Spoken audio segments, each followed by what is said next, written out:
Alors, si nous devions définir l'évangile, ce serait quoi l'évangile? L'évangile, c'est la bonne nouvelle. Mais laquelle? Considérons l'évangile avec une petite histoire. La race humaine est un groupe de personnes qui, en Adam, a perdu la connaissance de qui elle est, du point de vue de Dieu. Parce que les hommes, aujourd'hui, se définiront du point de vue du matériel, du point de vue de la religion, du point de vue de la classe sociale, du point de vue des études et du point de vue des avoirs. Mais qu'est-ce que Dieu pense de toi? Alors, quand il a fallu que l'homme regagne encore, qu'il y ait ce regain de la réelle valeur de l'identité de l'homme, Dieu ne nous a pas envoyé des philosophes, Dieu ne nous a pas envoyé un autre prophète, Dieu ne nous a pas envoyé d'autres apôtres qui vont nous parler de sa part. Dieu lui-même a pris la forme humaine.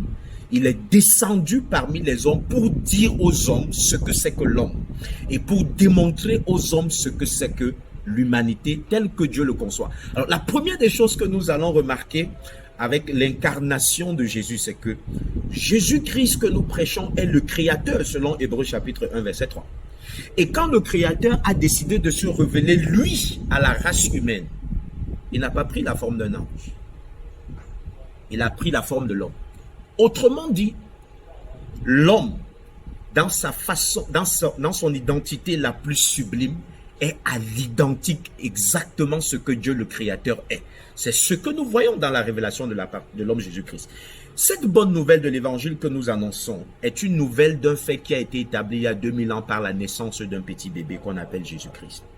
Pour la plupart d'entre vous qui regarderont les nouvelles ce soir au journal télévisé de 20h ou de 19h30, ce que le journaliste sera en train de vous montrer sera en réalité le film de ce qui s'est passé en journée. Alors l'évangile n'est pas l'annonce de ce qui sera, de ce que Dieu peut faire si tu fais ça, ou alors de ce que Dieu peut faire pour toi si tu décides de marcher selon ses commandements. Quand on dit à quelqu'un dans l'évangélisation, arrête la fornication, mon frère, et Dieu va te délivrer de la pauvreté. Ça, c'est pas la bonne nouvelle. C'est un bon conseil. L'avocat peut faire ça quand il te dit, si tu continues comme ça, mon cher client, tu finiras par avoir une sentence à vie. C'est un bon client. Les conseillers matrimoniaux font la même chose. Le médecin fait la même chose lorsqu'il te dit, si tu arrêtes la cigarette, cher ami, tu vivras longtemps. Alors, si le but de pasteur est de te dire que si tu veux que ta vie change, commence à payer la dîme, ça, c'est pas une bonne nouvelle. Ça, c'est dire que nous sommes dans un bon conseil transactionnel. La révélation de l'évangile, c'est la proclamation de ce que tu es déjà en Christ, en raison de l'œuvre qu'il a accomplie en ta faveur et qu'il a fait pour toi.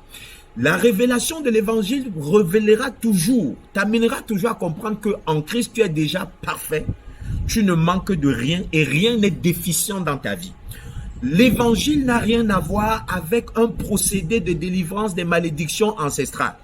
L'évangile est la révélation de la bénédiction éternelle. Bénédiction éternelle contre malédiction ancestrale. Il faut que tu réfléchisses toi-même.